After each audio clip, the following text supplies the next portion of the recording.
వేదాద్ర్యం అనే సబ్జెక్ట్ మనకు తెలియజేస్తారు. ఇది 4వ భాగము. ముందుగా మునిరత్నరెడ్డి గారి గురించి పరిచయము. మునిరత్నరెడ్డి గారు తిరుపతి వాస్తవ్యులు. వారు గత 36 సంవత్సరాలుగా స్పెషల్ గ్రేడ్ డియుఓ ఆఫీసర్గా టీటీడీలో వర్క్ చేశారు. 2019లోనే రిటైర్ అవ్వటం జరిగింది. పెదకాపు లేఅవుట్ స్కై ట్రస్ట్లోనే ఆయన నేర్చుకోవడం జరిగింది. అక్కడి నుంచి మాస్టర్ కోర్సు, అసిస్టెంట్ ప్రొఫెసర్ ట్రైనీగా కూడా నేర్చుకోవటము, ప్రమోట్ అవ్వటం జరిగింది. అదేవిధంగా అక్కడ ఇప్పుడు ప్రెసెంట్ పెదకాపు లేఅవుట్ స్కై ట్రస్ట్కి ప్రెసిడెంట్గా సేవలు అందిస్తున్నారు.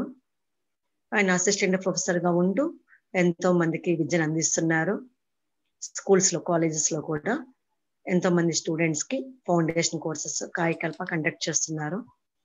ఇవే కాకుండా మహర్షి పాటలను కూడా రికార్డ్ చేసి ఆ క్యాసెట్స్ అన్ని కూడా ఆశ్రమంలో మన మెంబర్స్ అందరికీ కూడా అవైలబుల్గా ఉంచేవారు.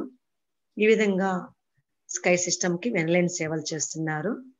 ఇప్పుడు మనకి అన్నమాచారి కీర్తనలు మరియు వేదాద్ర్యం అనే సబ్జెక్ట్ని 4వ భాగాన్ని తెలియజేస్తారు. ఓవర్ టు మునిరత్నం రెడ్డి గారు. సుఖనోభవంతమ్మ, ధన్యవాదములు నా గురించి పరిచయం చేసినందుకు. లోకా సమస్త సుఖినో భవంతు, సర్వే జనా సుఖినో భవంతు. வாழ்க வையகம், வாழ்க வையகம், வாழ்க வளமுடன். గురువాల్గ గురువే తునై, గురువు వర్ధిల్లును గాక, గురువే తోడు. పూజ్య గురుదేవులు శ్రీ వేదాద్రి మహర్షి గారి పాదపద్మలకు నమస్కారం చేసుకుంటూ, ఈరోజు ఈ జూమ్ కార్యక్రమంలో పాల్గొనే అవకాశం కల్పించినటువంటి ఏపీ స్టేట్ కోఆర్డినేటర్ మరియు సీనియర్ ప్రొఫెసర్ అయిన శ్రీ కోట అరుణ్ బాబు గారికి, AP state regional coordinator professor Vanajamurthy గారికి, ఏపీఎస్డిసి ఐటీ డిపార్ట్మెంట్ వారికి, మరియు ఈ ధ్యానము సత్సంగంలో పాల్గొంటున్నటువంటి ఈ స్కై సభ్యులందరికీ కూడా నా యొక్క హృదయపూర్వక నమస్కారం తెలియజేసుకుంటూ, ఈరోజు మన సబ్జెక్టు అన్నమయ్య సంకీర్తనలు వేదాద్ర్యం పార్ట్ 4.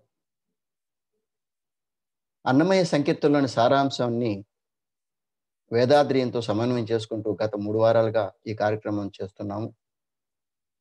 ఈరోజు పార్ట్ 4తో ఈ కార్యక్రమం ముగుస్తున్నందువలన మనము మరొకసారి అన్నమాచార్యుల గురించి, వేదాద్రి మహర్షి గురించి క్లుప్తంగా పునశ్చరణ చేసుకుంటూ ఈ కార్యక్రమాన్ని మొదలు పెడతాం. శ్రీమాన్ తాళ్ళపాక అన్నమాచార్యుల వారు కడప జిల్లా వాస్తవులు అని చెప్పుకున్నాము. రాజంపేట తాలూకు తాళ్ళపాక గ్రామస్తులు. వీరు 14వ శతాబ్దానికి చెందిన వారు అని చెప్పుకున్నాము. సాక్షాత్తు కలియుగ ప్రత్యక్ష దైవమైనటువంటి వెంకటేశ్వర స్వామి యొక్క పరమ భక్తుడు ఆయన. తన యొక్క అపార భక్తి పారవశ్యంతో శ్రీవారి మీద 32,000 కీర్తనలు రచించారని చెప్పుకున్నాము.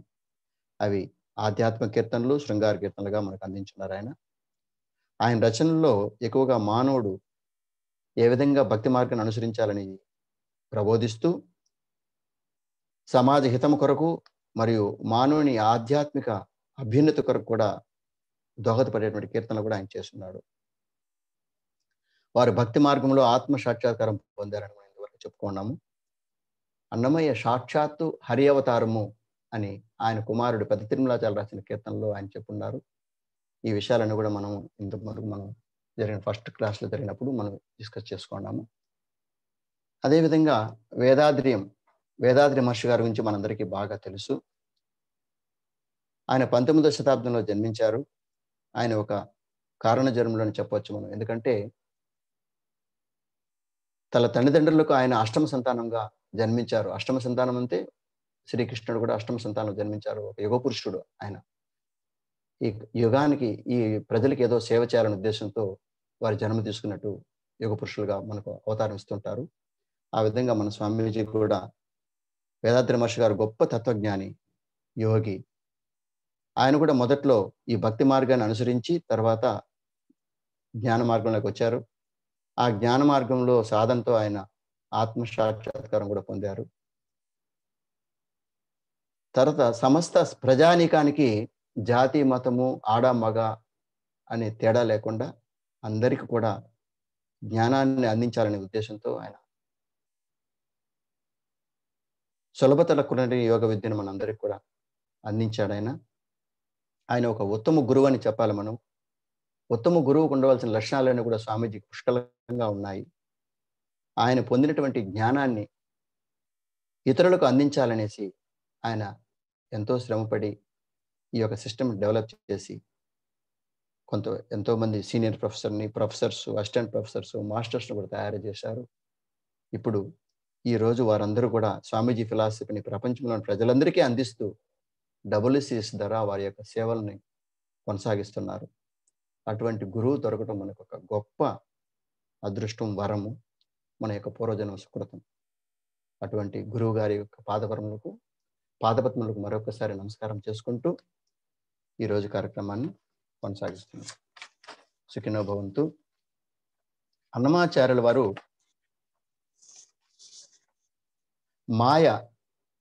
మాయ గురించి, అంటే మాయా ప్రభావం మనిషి మీద ఎట్లా ఉంటుంది అనేది ఈ కీర్తనలో చెప్తున్నారు. ఆయన మొదట ఆ కీర్తన వింటాం కొంచెం.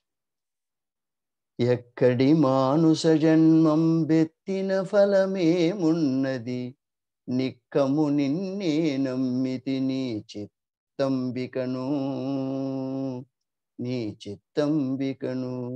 ఎక్కడి మానుష జన్మం బెత్తిన ఫలమేమున్నది, నిక్కము నిన్నే నమ్మితి నీ చిత్తంబికను. మరువను ఆహారంబును మరువను సంసార సుఖము, మరువను ఇంద్రియ భోగము మాధవని మాయ. మరిచెద సుజ్ఞానంబును మరిచెద తత్వరహస్యము, మరిచెద గురువును దైవము మాధవని మాయ. ఎక్కడి మానుష జన్మం బెత్తిన ఫలమేమున్నది, నిక్కము నిన్నే నమ్మితి నీ చిత్తంబికను.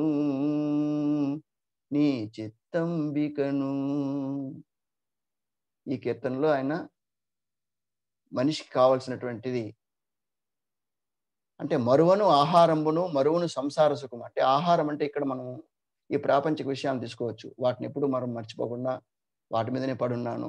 అదేవిధంగా సంసార సుఖంలో పడున్నాను. ఇంద్రియ భోగాల మీదనే ఉండాలి నా మనసంతా కూడా. మాధవ, ఇదంతా నీ యొక్క మాయ అంటున్నాడు. మాయ గురించి చెప్తున్నాడు ఆయన. అదేవిధంగా మరిచెద, ఏదైతే అవసరమో ఆ సుజ్ఞానం అంటే జ్ఞానాన్ని మర్చిపోతున్నాను. మరిచెద తత్వరహస్యాన్ని మర్చిపోతున్నాను. మరిచెద గురువును దైవము మాధవ నీ మాయ. గురువుని మర్చిపోతున్నాను, దైవాన్ని మర్చిపోతున్నాను. మాధవ, ఇదంతా నీ మాయ అని చెప్తున్నాడు ఈ కీర్తనలో. అదేవిధంగా ఇంకో కీర్తనలో, జీవుడించుకంత చేత సముద్రమంతా, చేవిక్కి పలుమారు చిగిరించి మాయ.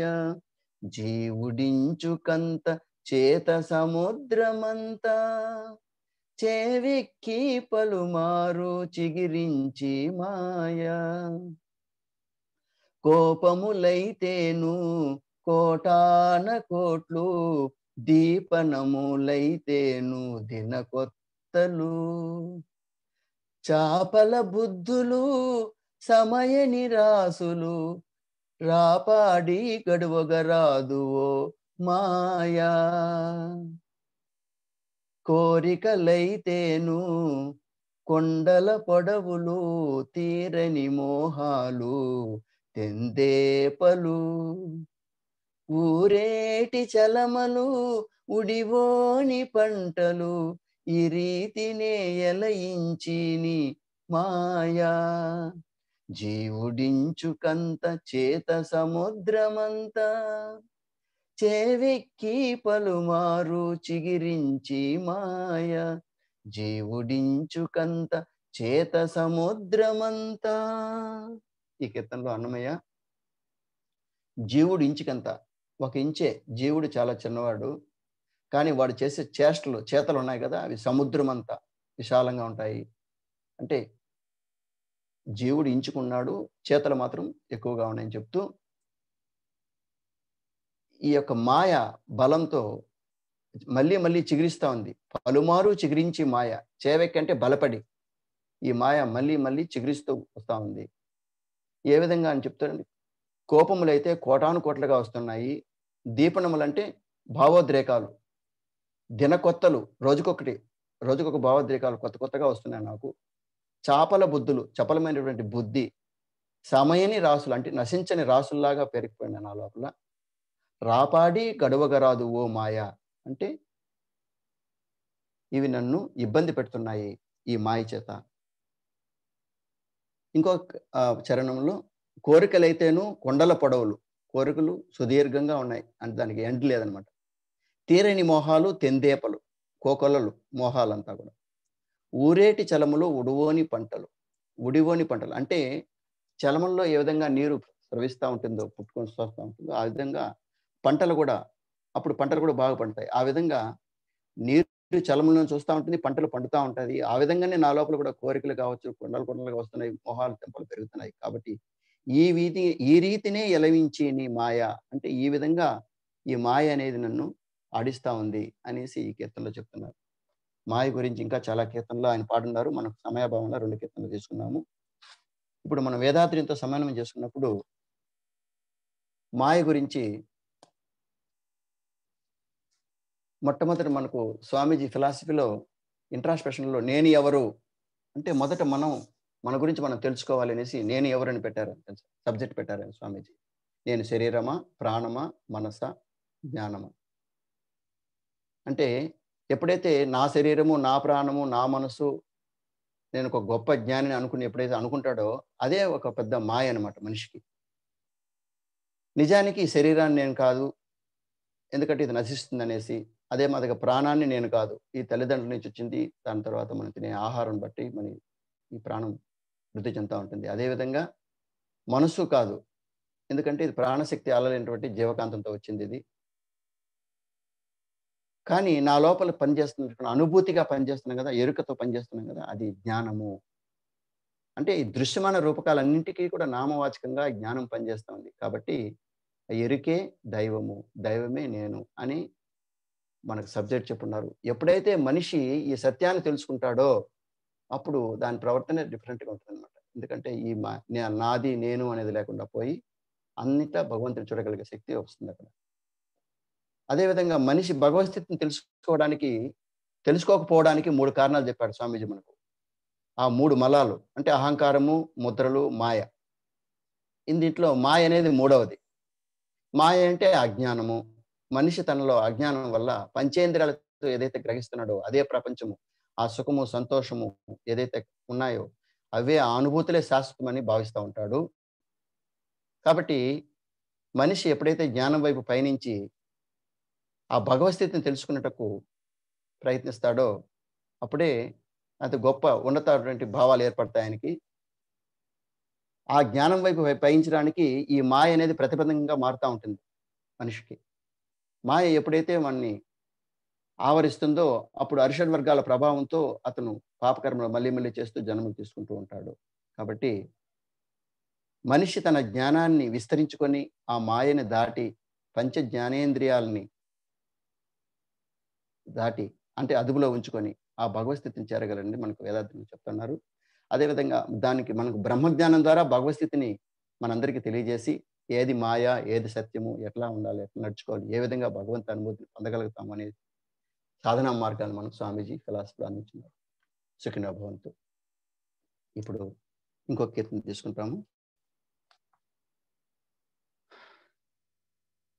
ఎవ్వరెవ్వరి వాడో ఈ జీవుడు, ఎవ్వరికి నేమౌను ఈ జీవుడు, ఎవ్వరెవ్వరి వాడో ఈ జీవుడు, ఎవ్వరికి నేమౌను ఈ జీవుడు, ఎందరికి కొడుకుగాడీ జీవుడు, వెనుకకెందరికి తోబుట్టుడీ జీవుడు, ఎందరి భ్రమించడీ జీవుడు, దుఃఖమెందరికి కావింపడి జీవుడు, ఎవ్వరెవ్వరి వాడో ఈ జీవుడు, ఎవ్వరికి నేమౌను ఈ జీవుడు,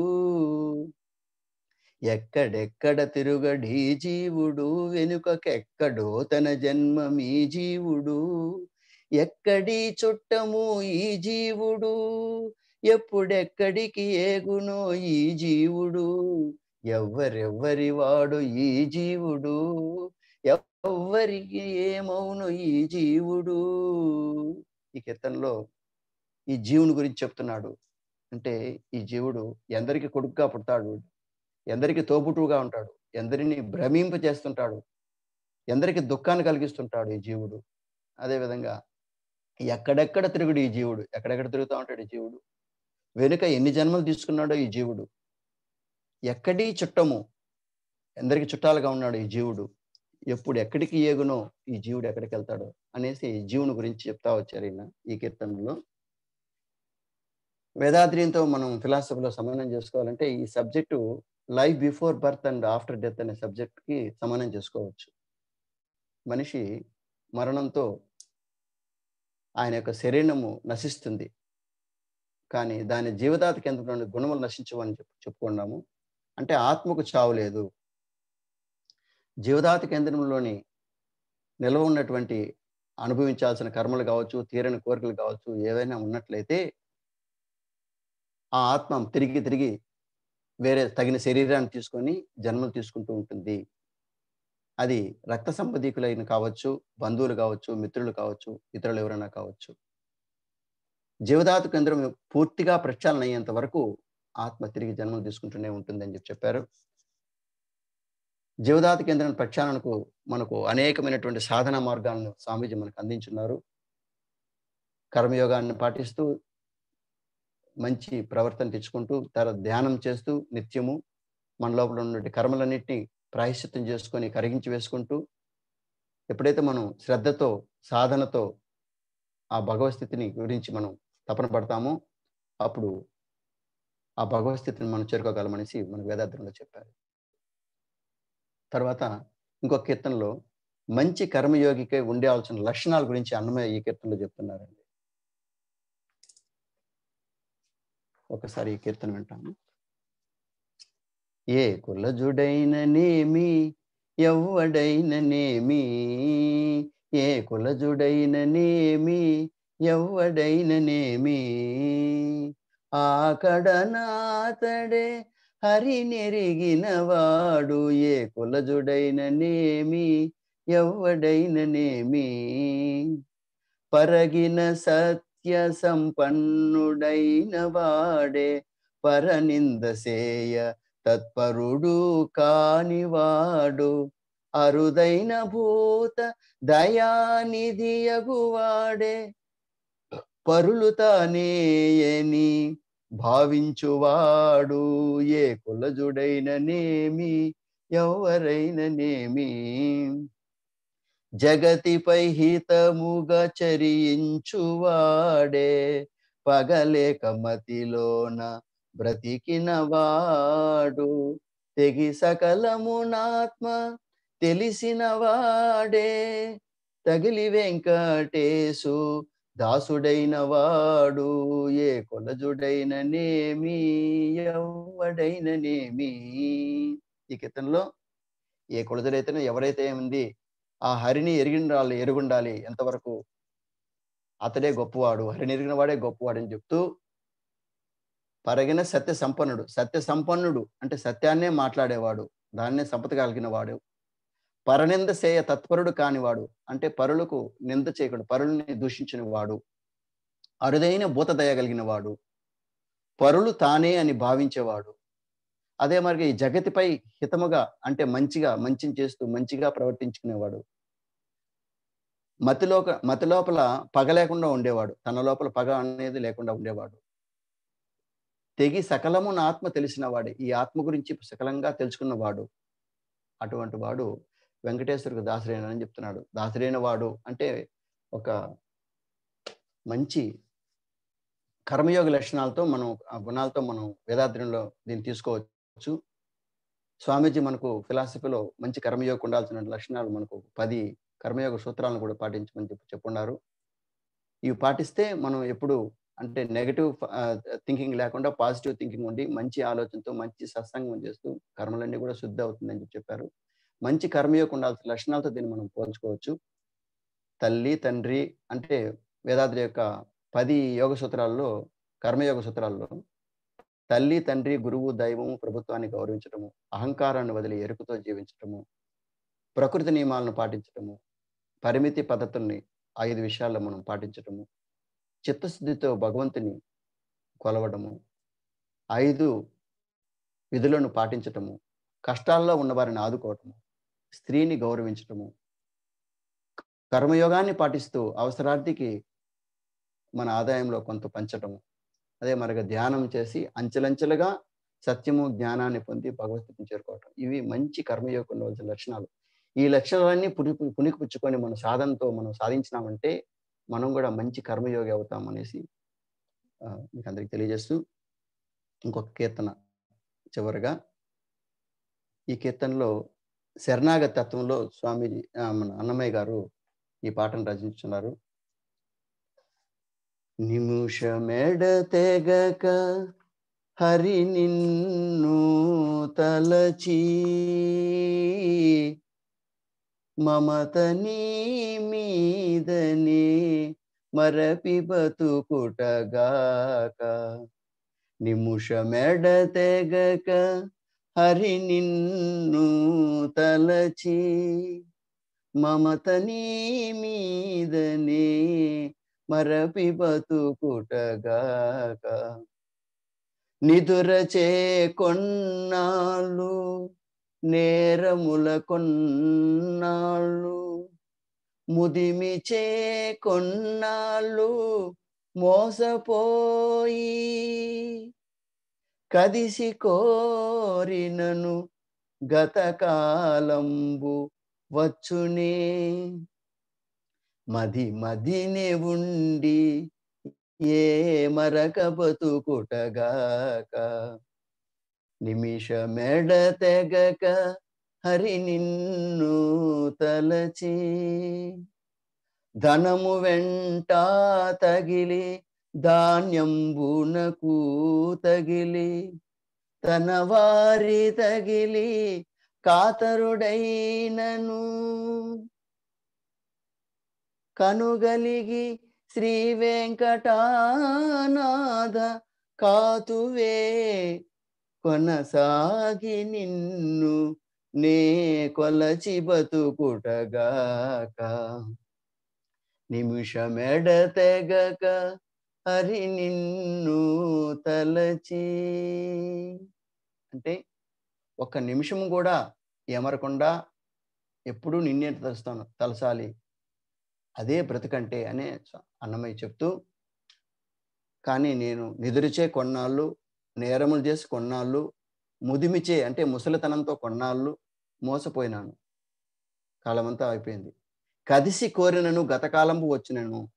ఇప్పుడు మనం గట్టిగా కోరుకున్నా కూడా మన జరిగిపోయిన కాలం తీసుకురాలేము అని చెప్తూ, మదినే ఉండి మదిలోనే ఉండి కూడా ఏమరక బతుకుటే కదా ఇది ఈ విధంగా చేయడము అనేది అన్నమయ్య ఆవేదన వ్యక్తం చేస్తూ, ధనము వెంట కొద్ది రోజులు ధనం వెంట పడినాను, ధాన్యమును తగిలి, అదే మరిగా తనవారి తగిలి అంటే తనవారి అంటే బంధువర్గాలతో కలిసి భయాందోళన గురయ్యాను, కాతరుడైనాను, భయాందోళన గురయ్యి కనుక వెంకటనాథ నువ్వే నన్ను కాచుకో, నన్ను కాచి నన్ను కొనసాగించి నాకు మోక్షాన్ని ఇవ్వు అని ఆయన కోరుతూ శరణాగతి మార్గంలో అన్నమయ్య ఈ కీర్తన చెప్పాడు. అన్నమయ్య శరణాగతి మార్గము, భక్తి మార్గంలో శరణాగతి. వేదాద్ర్యంలో భగవత్ స్థితిని చేరుకోవడానికి మనకు జ్ఞాన మార్గాన్ని ఇచ్చారు స్వామీజీ. కర్మయోగ సాధనతో మనలోని పాపకర్మలను కూడా పవిత్రం చేసుకొని ఆత్మ పరిశీలన చేసుకుంటూ ఎప్పటికప్పుడు ఆ మనసును సరైన మార్గంలో ఉంచుకొని ప్రశాంత మనస్కులై ధ్యానం చేసి నిత్యము మనలో ఉన్నటువంటి మిగిలిన కర్మలు కూడా కరిగించి వేసి భగవత్ స్థితిని చేరుకోవడానికి ఒక గొప్ప సాధనా మార్గాన్ని మన వేదాద్ర్యంలో అందించున్నారు. ఈ విధంగా అన్నమాచార్యుల వారు తన కీర్తనలో సారాంశాన్ని అంతా కూడా మనకు అంటే ఏ విధంగా మనిషి భక్తి మార్గంలో సాధన చేసి ఆ భగవద్స్థితిని చేరుకోగలుగుతారనేసి ఆయన యొక్క ప్రబోధనలో అన్నమయ్య కీర్తనలో తెలియజేశాడు. మనం గత 3 వారాలుగా అన్నమయ్య కీర్తనల్ని ఆ సారాంశాన్ని తీసుకొని దాని వేదాంతంతో సమన్వయం చేసుకుంటూ వచ్చాము. వాటి గురించి ఒకసారి క్లుప్తంగా మనం ఈ 3 రోజులు చేసినటువంటి దాని గురించి ఒకసారి డిస్కస్ చేసుకుంటాం ఒకసారి. శ్రీమన్నారాయణ అనే కీర్తనలో పరమాత్మ పరమాణు రూప అని ప్రబోధించారు అన్నమయ్య. అంటే పరమాణువు ఎట్లా ఆవిర్భవించింది, సృష్టి పరిణామ క్రమంలో దాని విశిష్టత ఏంటి అని కూడా మనం వివరంగా తెలుసుకున్నాం అన్న వేదాద్ర్యం ద్వారా. అదే మరిగా సచరాచరమిదే అనే కీర్తనలో చరాచరములందరికీ కూడా భగవంతుడు ఉన్నాడు అని అన్నమయ్య చెప్పారు. అదేవిధంగా మన విషయాన్ని మనం వేదాద్ర్యంకి వచ్చినప్పుడు శుద్ధ బయలు నుండి సృష్టి ఆవిర్భావంతో పరమాణువు మొదలు జీవుల ఆవిర్భావం వరకు అన్నింటి యందు కూడా భగవంతుడు పూర్ణంగా ఉన్నాడు అని మనం తెలుసుకున్నాము. అదేవిధంగా బ్రహ్మం ఒకటే పరబ్రహ్మం ఒకటే, అందరికీ శ్రీహరే అంతరాత్మ అని ఆయన అన్నమయ్య కీర్తనలో చెప్తే, సమస్త ప్రాణకోటి ఆత్మలందు కూడా ఆ భగవంతుడే ఉన్నాడు, ఆయన శక్తే నడిపిస్తా ఉంది అని మనం వేదాలను చెప్పుకున్నాం. అదేవిధంగా కడుపెంత తాకుడుచు కుడుపెంత దీనికై అనే ఒక పాటలో పరుల మనసులకు ఆపదలు కలిగించు పరితాపకరమైన బ్రతుకేలా అని చెప్పాడు అన్నమయ్య. దానికి మనము వేదాద్ర్యంలోండి స్వామీజీ ఇచ్చినటువంటి 2 సూత్రాలు, అంటే 2 కర్తవ్యాలు. నేను నా జీవితకాలంలో ఎవరిని శారీరకంగా మానసికంగా బాధించనని చెప్పారు కదా. కష్టాలు ఉన్న వారికి నా వల్ల సాధ్యమైన సహాయం చేస్తానని దాంతో మనం సమన్వయం చేసుకున్నాము. ఇంకొక కీర్తనలో పరమ వివేకలాల అనే కీర్తనలో 7 జానల మేనిలో భగవంతుడున్నాడు, ధ్యానము చేసి శోధించరో, కొడిదెడు బయలులో గోవిందుడున్నాడు అనేసి రాశాడు ఆ కీర్తనలో. శుద్ధ బయలే భగవంతుడని, ఆల్మైటీ అని స్వామీజీ మనకు చెప్పున్నారు. అదేవిధంగా మనకు ఆ భగవంతుని స్థితిని మనకు అర్థమయ్యేదానికి బాగా భగవస్థితిని చేరడానికి మనకు వివిధ రకాలైన ధ్యాన పద్ధతులు కూడా మనకు వేదాద్రంలో చెప్పున్నారు. తర్వాత ఒక కీర్తనలో హరి నీవే బుద్ధి చెప్పి ఆదరించు నా మనసు, ఈ మనసు నా మాట వినటం లేదు, నా కంట్రోల్ ఉండట్లేదు అనేసి మనసు గురించి ఆవేదన వ్యక్తం చేశాడు ఆ కీర్తనలో. మనసు గురించి వేదాద్ర్యంలో మనకు స్వామీజీ సవివరంగా మనకు మైండ్ ఏ విధంగా పనిచేయాలి, ఎన్ని రకాలుగా పనిచేస్తుంది, అంతా ఆ మనసుని ఏ విధంగా మనం అధీనంలో ఉంచుకోవాలి అనే విషయాలను మనం అంతా కూడా చర్చించుకున్నాము. కర్మల గురించి మాట్లాడారు ఆయన ఒక కీర్తనలో అన్నమాచార్య గారు. అంటే ఆ కర్మ ప్రభావంతో హిరణ్యకశిపుడి పాటు రావణుడికి తెలియదా, కంసుడు పడిన పాటలు దుర్యోధనుడికి తెలియదా, అయినా కూడా వాళ్ళు అట్లా ప్రవర్తించిన కర్మ ప్రభావం వల్ల ప్రవర్తించి వారు మరణించారని చెప్పేసి చెప్తున్నారు ఆ కీర్తనలో. వేదాద్ర్యంలో ఈ కర్మలు ఏ విధంగా వస్తాయి, కర్మలు ఎట్లా ఉంటాయి, మన కర్మలు మన పేట్లు మనమే రాసుకుంటాము, మన విధులు మనమే రాసుకుంటాము, దాన్ని ఏ విధంగా ఎరుకుతో ఉండి మనం వాటిని సవరించుకోవాలి, కర్మలు ఏ విధంగా తొలగించుకోవాలనే విషయాన్ని మనకు వేదాద్ర్యంలో చక్కగా విధించినారు స్వామీజీ. నానాటి బతుకు నాటకం అనే దాంట్లో గగనము మిదిది కైవల్యము, కట్టకట్టపడిది కైవల్యము, అంటే చిట్ట చివరికి చేరాల్సింది కైవల్యానికి అనేసి అన్నమయ్య ఆ కీర్తనలో చెప్తున్నాడు.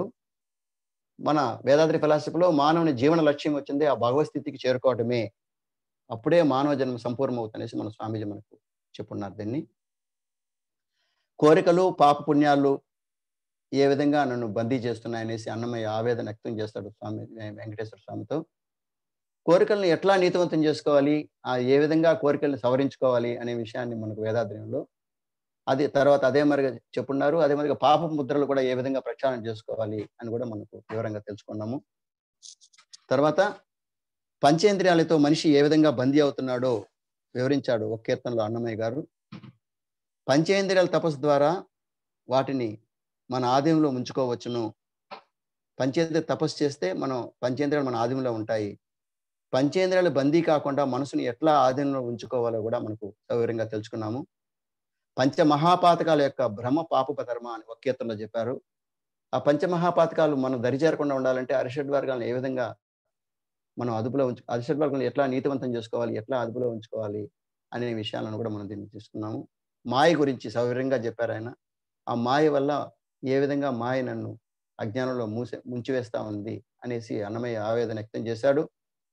ఆ మాయని వీడి జ్ఞానం వైపు పయనించి నేను ఎవరని తెలుసుకొని వేదాద్ర్యంలో ఎరుకతో జీవించేదానికి మనకు స్వామీజీ ఈ యొక్క సాధనా మార్గాన్ని మనకి ఇచ్చున్నారు.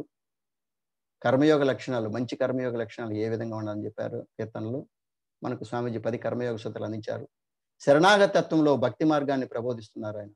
శరణాగత మార్గంలో భక్తి మార్గంలో ఆ భగవంతుని చేరేదానికి ఆ కీర్తనలో చెప్పాడు ఆయన, నిమిషం ఎడదరక అని చెప్పేసి. అదే జ్ఞాన మార్గంలో భగవస్థితిని మనము ఎట్లా చేరుతాము? ఈ విధంగా అన్నమాచార్యుల వారు భక్తి మార్గంలో ప్రబోధించారు ప్రజలకి. ఏ విధంగా మనం భగవంతుని కైవల్యాన్ని పొందగలుగుతామని చెప్పేసి. వేదాలు కావచ్చు, ఉపనిషత్తులు కావచ్చు, వేమన పద్యాలు, ఇట్లా ఏది తీసుకున్నా కూడా అన్నింట్లో కూడా మనకు మంచి మార్గాల్ని ప్రబోధించారు వాళ్ళు. కానీ వేదాద్రియం విషయానికి వచ్చే కొందికి వేదాద్రియంలో వాటికి చక్కటి పరిష్కార మార్గాలు, సాధనా మార్గాలుగా స్వామీజీ మనకు చెప్పడమే కాకుండా అది చేసి చూపించారనమాట. ఈ విధంగా చేస్తే, ఈ సాధన చేస్తే ఈ విధంగా మీరు ఈ యొక్క భగవద్ అనుభూతిని పొందగలుగుతారు అనేసి మనకు స్పెసిఫిక్‌గా చెప్తున్నారు. అదే మార్గంలో మనందరూ కూడా ప్రయాణించి, ఈ జ్ఞాన మార్గంలో మనందరం కూడా ఆ భగవత్ స్థితిని పొందగలిగే శక్తిని మనకి ఇవ్వాలని గురువు గారిని నేను ప్రార్థించుకుంటూ, నాకు ఈ అవకాశం కల్పించినటువంటి ఏపీ స్టేట్ కోఆర్డినేటరు కోట అరుణబాబు గారికి, ఏపీ స్టేట్ రీజనల్ కోఆర్డినేటర్ వనజామూర్తి గారికి, ఏపీ స్టేట్ ఐటీ డిపార్ట్మెంట్ తరపున అరుణ్నిధి కిరణేశ్వరి మేడం గారికి నా యొక్క హృదయపూర్వక కృతజ్ఞతలు తెలియజేసుకుంటూ, అదేవిధంగా ఈరోజు జూమ్లో పాల్గొన్నటువంటి స్కై సభ్యులు, వారి కుటుంబ సభ్యులందరికీ కూడా నా యొక్క నమస్కారాలు, ధన్యవాదాలు తెలియజేసుకుంటూ, లోకా సమస్త సుఖినో భవంతు, సర్వే జనా సుఖినో భవంతు, వాల్ఘ వైయగం వాల్ఘ వైయగం వాల్ఘ వలము, సుఖినో భవంతు. సుఖినో భవంతు. మునిరత్న రెడ్డి గారు ధన్యవాదం సార్. మనం మునిరత్న రెడ్డి గారిని దీవిద్దామండి. అందరూ తుర్యంలోకి రండి.